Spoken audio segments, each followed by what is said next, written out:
Hey, Zach. How are you So doing? I'm doing good. Great to have you back on an NFP day. Interested in what you're thinking. Last time we talked, the S&P, that was before the severe sell-off that we had in a lot of stuff. I mean, silver made a new low. The S&Ps broke the double bottom. If you want to share your screen, I'm curious as to what you're thinking here, what your wave counts are showing. And then since then, we've had a great rally in the miners, and silver has really outperformed the gold-silver ratio, breaking down again. So here we go, Absolutely. S&Ps. All right, This is actually I'm going to come back to gold. this chart. Okay, This is a ratio chart okay, from got it. the S&P and gold. I wanted to share. Bear with me one second. I gotta find the new share. This one. You're sharing it. I see it. No, I wanted to share this Oh, screen. okay, okay, Okay. So last time I was on was right around August 12th. And we wanted to see, you and I were both talking about a small fourth wave and then getting a fifth wave up, and then wanted to right, hold a wave two. right, And a lot of things broke that June low. right. So while the NASDAQ technically didn't, RSP technically didn't, too many charts, especially the Garrett and I look at the sector ETFs and individual, pretty much key individual stocks that we were looking at being support for a rally to new all-time highs, failed to hold reliable support. Even if they didn't actually break the low, some of them Yeah, came so close, it's really not prudent in our view. Doesn't mean it's not possible, but it's not prudent to be looking for new all-time highs. And I got it. know we had talked a lot about wanting to see even more extremes of exuberance that last January, or maybe even October, November, December, and January really didn't feel to us at the time like the extremes of exuberance in multiple degrees that we had wanted to see. But we had a couple. Even with meme stocks and everything. So that's when we started listing out all of those things. Yeah, Then the list starts to grow a lot, and it's like this little thing here, this little thing here, but in aggregate, it really does all pile up. So we are very concerned now that was the top of that super cycle degree wave three, the top of the primary wave five off of the COVID March 2020 lows, and that we're in for some rocky roads ahead. We kind of basically, we talked a little bit about alternation the last time we were here, just with regard to the wave four that we thought we were going to hold, yeah. even though it was deeper than ideal at that June low. And now we're looking at a different form of alternation, or different alternation, where the previous supercycle degree correction was that 1929 to 1930s. And that was more of a sharp, steep drop. And then it took most of the 1930s to build a base off of that low. We're looking at this being maybe more of like an expanded flat over more than a decade, but Oh my possibly where that gosh. B wave makes even I'll a nominal higher I'll be high. dust in the wind by the time we complete this pattern. Hopefully not. Oh, come on, man. Uh, Odd may have the S ring, right? To 100 and Swansea, 120.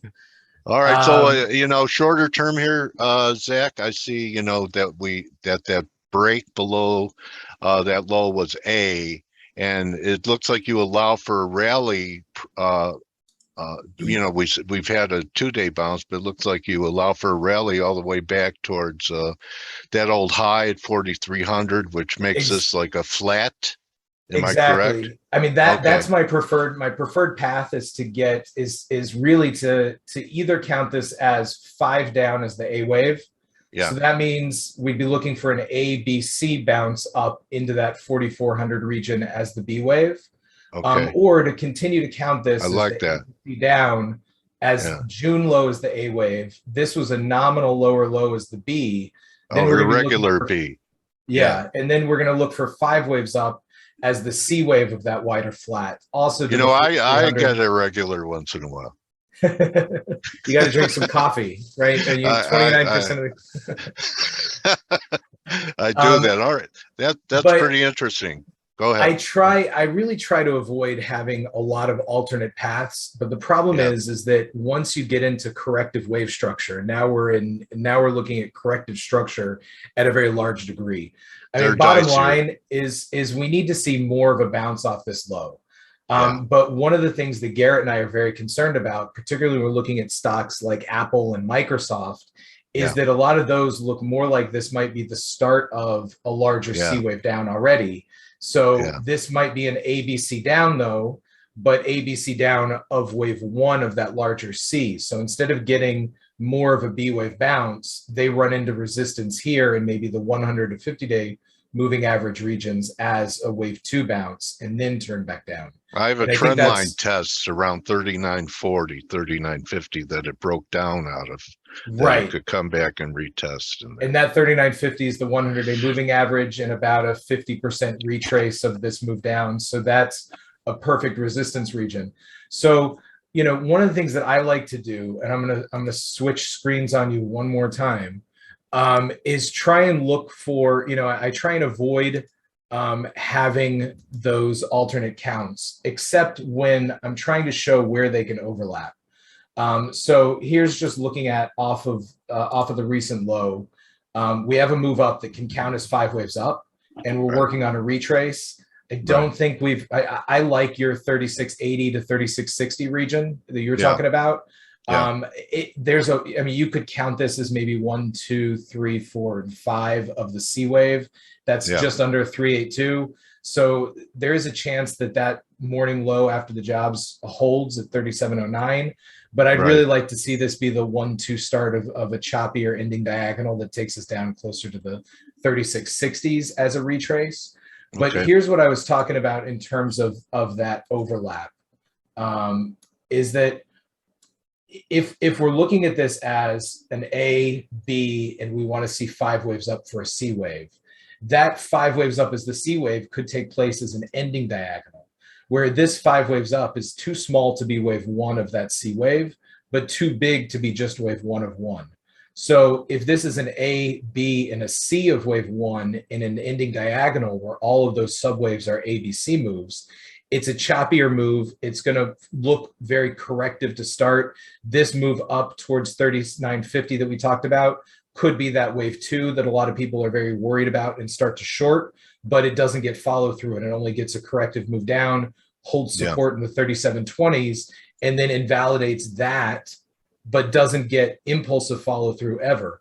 And that same ABC up that could be wave 1 and an ABC down, that could be the A and the B wave of this yellow A wave in that new ABC correction off of the September low or October low, as 5 waves down for that A wave.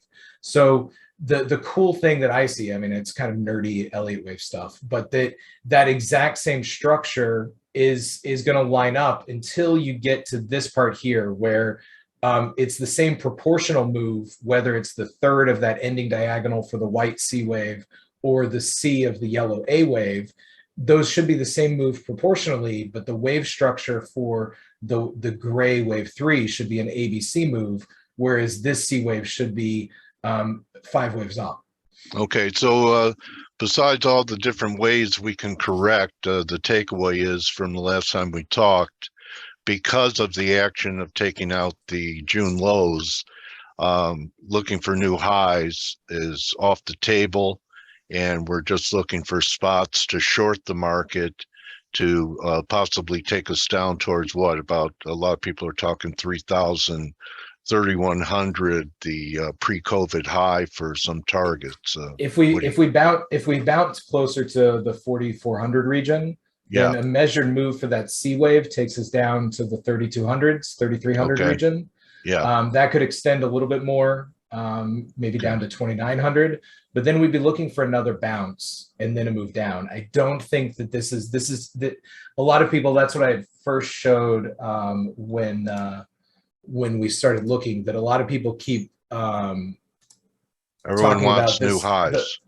Well, people, I really wanted new highs too, but you know, you gotta play with what you get. So I think, you know, really when we should have held that August 20 region as a 4th and gotten a 5th wave, and then got into wave 2. We were willing to count this as, you know, a quicker wave 1 with less of a clear 4, and this is the wave 2. But that break of the first September I was low surprised by the magnitude of the weakness from up there. At first, I was glad, we're pulling back. I'll get my buy zone.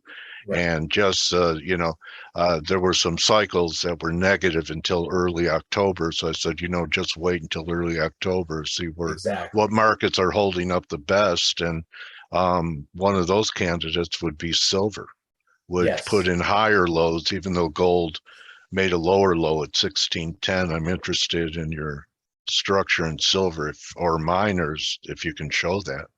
Yeah, let's I'll jump to that in just a second. I just wanted to talk quickly about, I know a lot of people keep throwing out this 2008 fractal, and we know that markets are fractal, but we also know there's a difference in context. So, we were looking at this move down as being an ABC move, where in 2007, 2008, that could have counted as 5 waves down for wave 1 of a larger C wave. But even given that aside, we were saying, we need to hold support here because that's where the support broke in the fractal.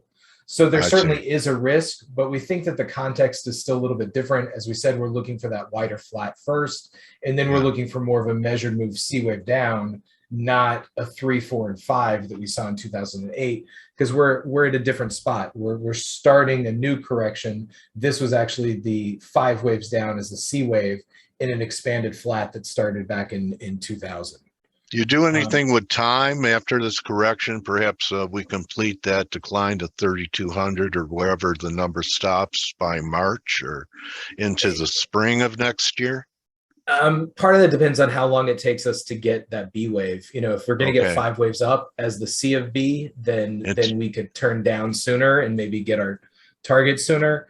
As the magnitude of degree of the correction that we're looking at in the S&P, particularly if we want it to be more of a sideways, bigger, expanded flat that takes a decade or longer, the choppier that C wave down is to take us down, at each stage of the way, like the more people can get acclimated and adjust to just choppy, volatile markets that trend down and not, intense panic that causes more bank failures and other stuff that I really don't want to see.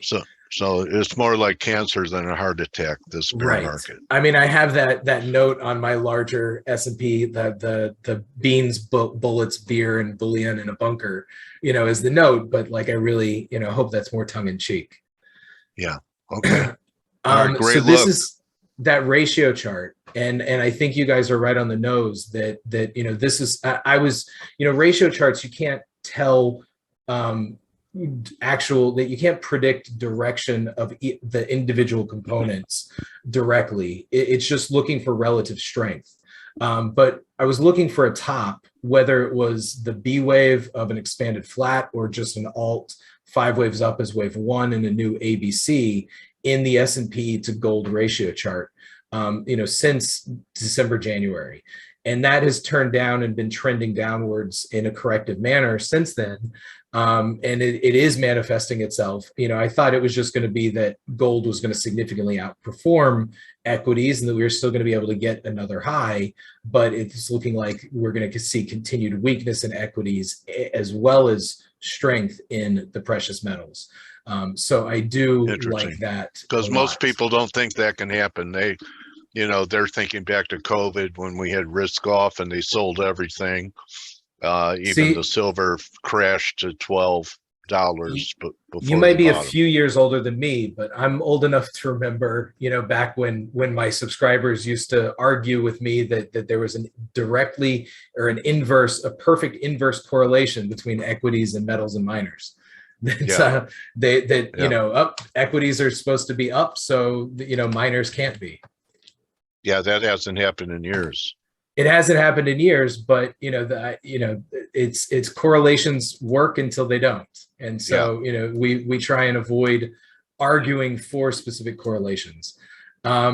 Let me go to my larger time frame count on gold.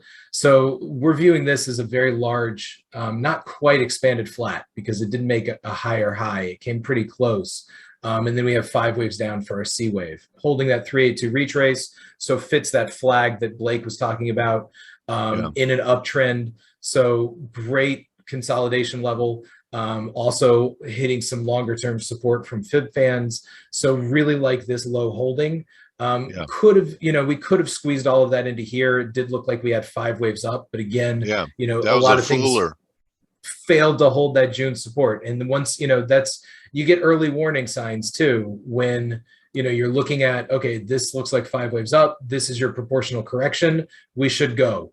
So we get a little mini 5 waves up and that breaks.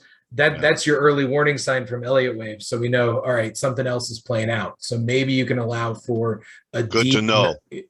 But right now, looking to see this fill out the rest of 5 waves up off the low. I think it's filling out as a leading diagonal. It doesn't have to. But the jobs report looks like that should have been all of our 4th wave. Maybe that can stretch a little bit deeper here since it is a diagonal. And should get one more higher high up towards 1750s and then back to 1700 to 1675. And that sets us up for the rest of this larger wave 1. Okay. So 3, 4, 5 up. That takes us into the 1900s and then another pullback from there. But, gold really looks great set up for a nice, rally. 2-year move. You're talking about what, 2-3 years bull market? I think so. So you buy dips in the miners for a couple of years. I think that is definitely the way to go. We're looking at, the miners gold GDX following similar structure off the low to gold. So we want to see a little bit more of that wave 1 off the low as 5 waves up, hold. I put the H here because we can see some inverse head and shoulders at a couple different degrees start to fill out. So you can see the small one here. Look at that then a 3 slightly drive. bigger one. It looks like, so it ended with an Elliottians call that, the low in July, the low in September, then the low recently, the 3 drive formation. That's also an ending diagonal in Elliott terms, right? I think it can certainly count that way. This was looking more like an A, B, C move down for as a Y wave instead of a C wave, and then it looks like it kind of got a 5th wave of a C. So you could count this whole thing as an ending diagonal. I kind of forced it as an impulse because I was looking for the possibly one more low to tag that 2076 if we stayed under 23.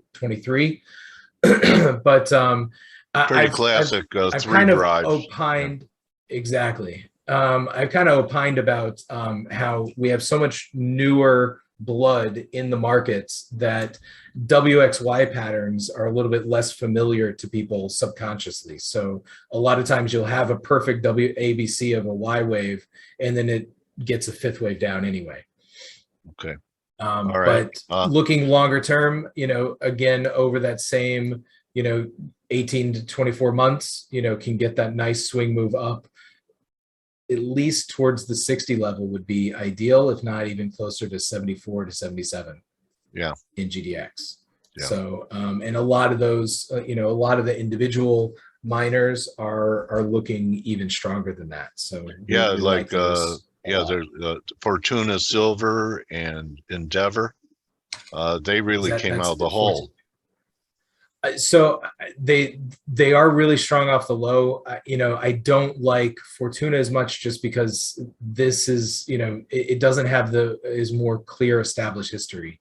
I love stuff like First Majestic has a lot more structure off of prior lows that we can use as part of a bigger pattern.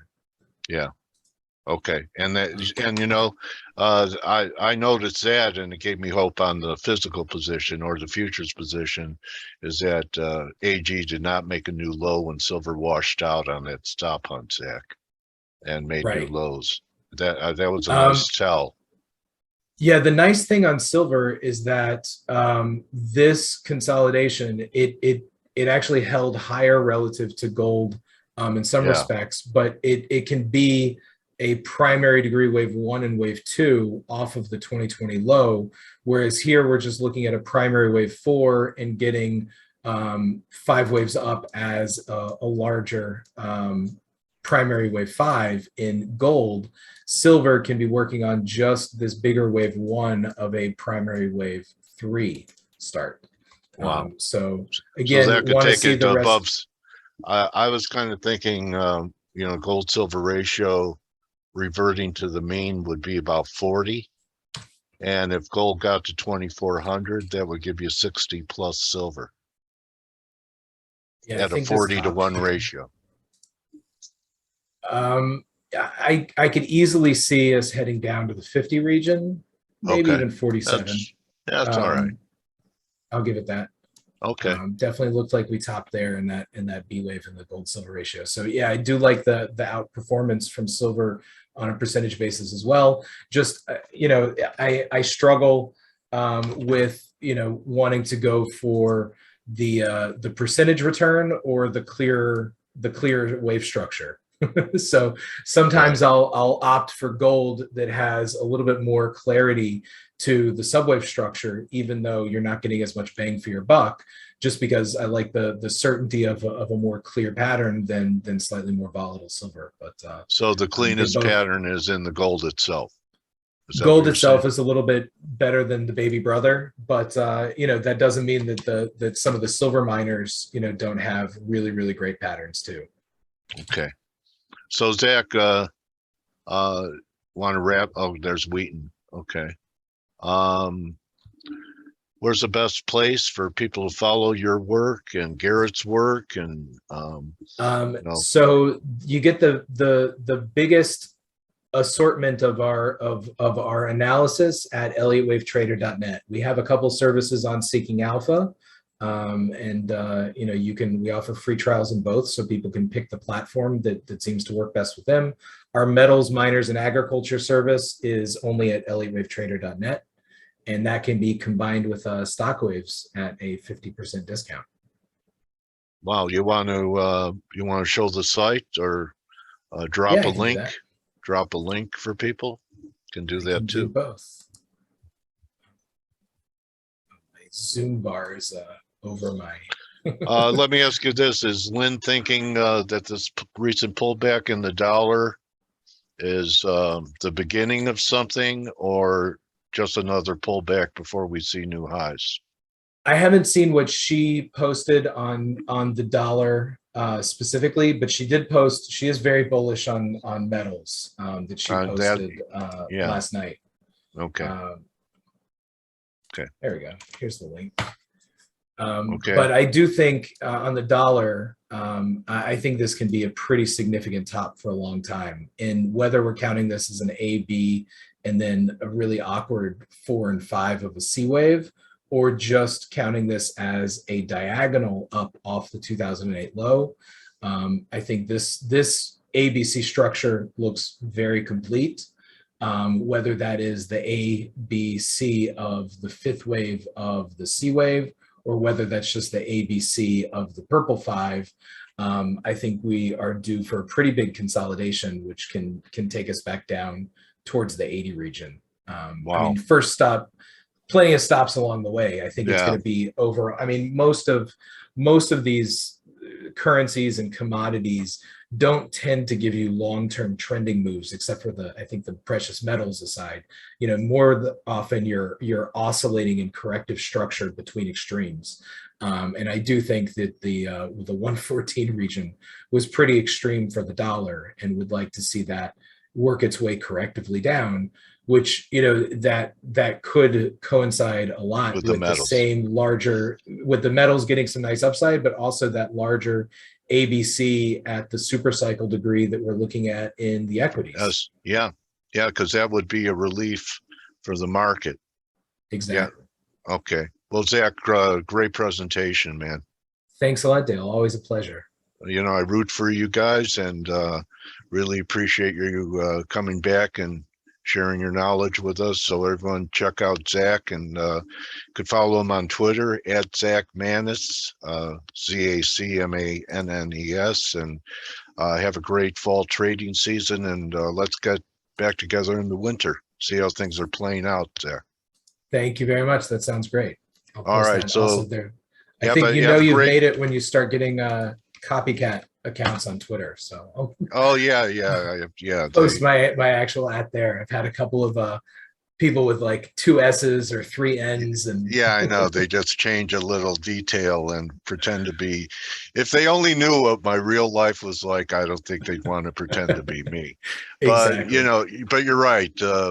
Imitation's the highest form of flattery, except if they're crooks. And we have to check in on our frog friend, our fully rely on God chart. That one, Okay. we had to squeeze in the 4 and the 5. Wanted to see a better 4 or 5 hold similar to the market, but What is it, unlike the frog? market, some IPO from a couple months ago Oh, or from a okay. year, but I think it's maybe a Chinese internet company. I'm not sure. Okay. A All right. lot of these, All right. I like the ticker. It's JFrog Limited. I think it is a Chinese Okay. name, but it held a 618 retrace, kind of a funky corrective pattern. Really should have done better holding the September 1st low, but when a lot of other things were falling down in mid-September to break their June lows, this decided to hold its 618 retrace, has a great looking move off that low into resistance where we'd expect based on Fibonacci pinball for the wave 1 inside the 3 to stop. So Huge pull back move. to the 23 to 21 Yeah. is a great entry opportunity with support at that 1930s, 1910. See, so even though Zach had to give up Sesame Street when he became a big boy, he found a frog to, keep him company. Right. So good luck with Kermit, and thanks for your views here, Zach. My pleasure. Great Take way to care. cap off the week here. Thank you, buddy. All right. Bye-bye.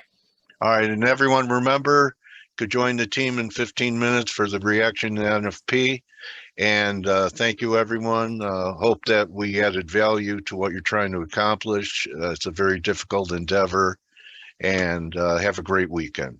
And don't just count your pips, count your blessings, and we'll see you next week. Adios. Thanks, Zach. You're welcome, John, Jerpai, Paul. See you guys. Have a good weekend. Hey traders, this is Blake Morrow with ForexAnalytix. Thanks for stopping by our YouTube channel. Don't forget to like these videos, share them, and subscribe to our channel so you don't miss any of the content that we provide here for free. Thanks for stopping by. I'll see you in the next video.